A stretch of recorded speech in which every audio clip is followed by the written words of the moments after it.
Hello and welcome to the Halcyon podcast. This is going to be the first in hopefully a long line of them. I thought I'd kick things off with something current, something on the minds of a lot of people, and hopefully something that will at least stir a bit of controversy because I take a fairly differing view on the situation than most. And that would of course be England's performance against Russia in the recent European Championship game.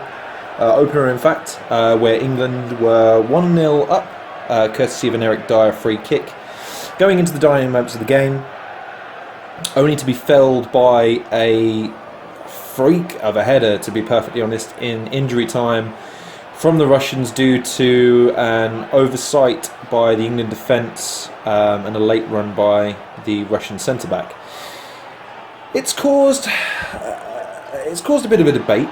And to be perfectly honest, again, the same thing happens as always, which is they pick a focal point of the story and choose to focus on that rather than the overlying, the problems of the team, the way to rectify things going forward. And to be perfectly honest, the fact that Kane is taking corners is not the biggest concern, in my humble opinion. Yes, it is a perplexing situation, no doubt.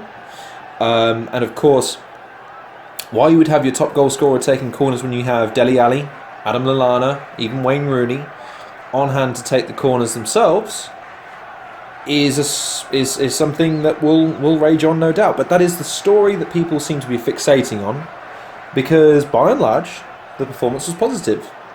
If you're going to lay blame at anyone's door, I humbly submit that the blame lies to three players on the England side. That would of course be Harry Kane for his lack of ability to finish, which I'll touch upon again in a moment. Raheem Sterling, I would say to a certain extent as well, due to the fact that his role in the squad could have been performed by a number of other players who have been omitted from this championship, but also to somewhat of an extent by Wayne Rooney. And that might shock some people, it might upset others who perhaps take a different view, considering that a lot of people would say he was the man of the match. But I'll come to that point in a moment.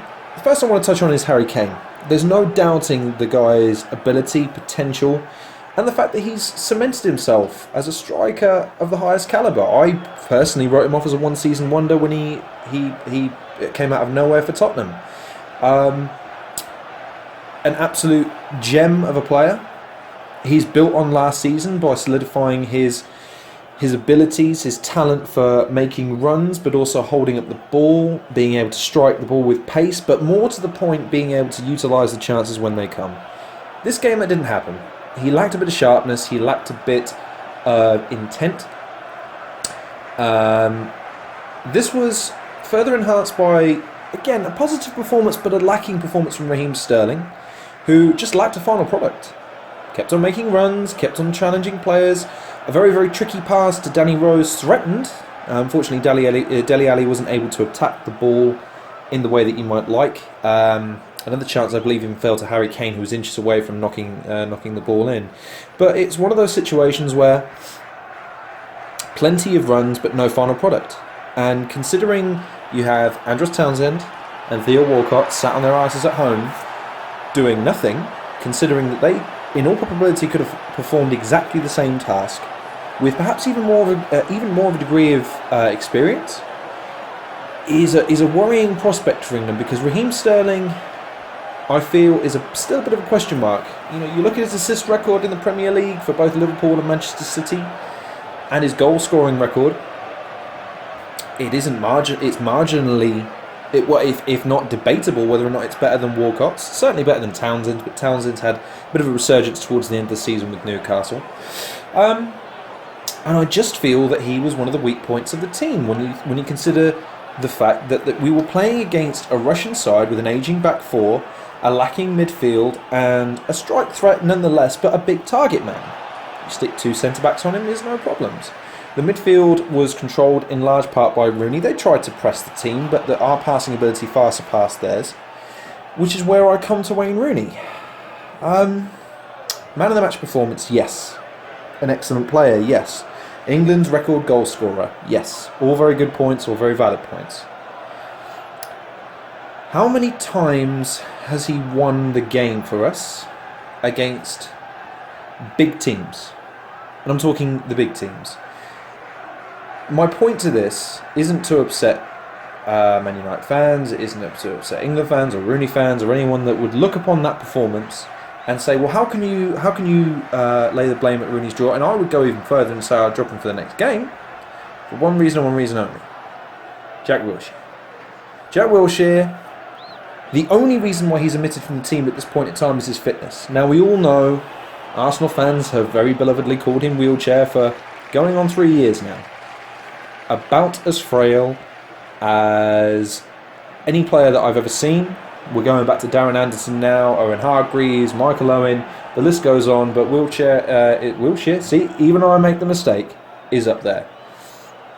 But there's no doubting his technical ability. Every time he gets on the ball, he drives forward.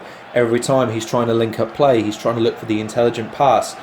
He can score goals. And with England, especially England, weirdly enough, he produces man of the match performances every single time he plays. He did not get an opportunity to properly influence the game on this occasion. I would have loved to have seen Jamie Vardy given more time, or even start the game, considering the partnership. And again, I'm begrudging to admit this, considering I'm an Arsenal fan. Considering I'm about to compliment a Leicester City player who beat us to the title, our best chance in a while, and a Tottenham player. But there is no denying the chemistry and understanding between Kane and Vardy. You only have to look to the 2 games that preceded this to see that with Kane and Vardy there is an understanding and appreciation between the 2 strikers who are both hungry to prove themselves. And there's no doubting that. Now, Wayne Rooney, with all due respect, has had his opportunities and he's really failed to shine at the tournaments. Now, the argument will be, well, he's been our best player at some of the tournaments. Look back at those tournaments. They have been immensely disappointing affairs. To say he's the best player is a bit like saying he's the most interesting guest on a Jeremy Kyle show. It doesn't make him good.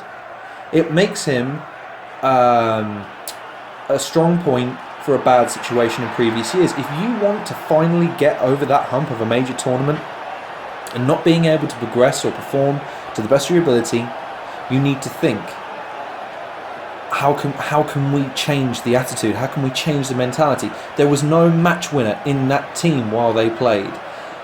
Wayne Rooney had a fairly clean shot at goal. The touch to set himself up was absolutely magnificent. Again, there is no doubting Rooney's class. This is something that I fear might be misconstrued. I'm not doubting his ability. What I'm saying is it too much to accommodate Wayne Rooney in a team that I would suggest would function much better with Wilshere in that position, or giving Vardy the opportunity to build a meaningful partnership with Harry Kane up front? The youth and exuberance, the pace, the power of that team should have been enough to overwhelm Russia. A team who we played in the best of circumstances. Now, when you consider the fact that we are now facing the prospect of trying to beat a Wales team off the back of a very impressive victory, considering the circumstances of their game, Gareth Bale giving them the free kick, again, another lucky free kick, and having spoken to a couple of my friends, they all agree that it was a very disappointing performance, one we didn't expect. Yes, it's unlucky. Yes, it's one of those situations where England will look back as a missed opportunity, but then again, there are positives to take. And I feel that at this point in time, the story isn't why is Harry Kane taking the corners. It should be, how can we better utilise the players at our disposal rather than kowtowing to political or preconceived notions that Wayne Rooney has to start the game because of history.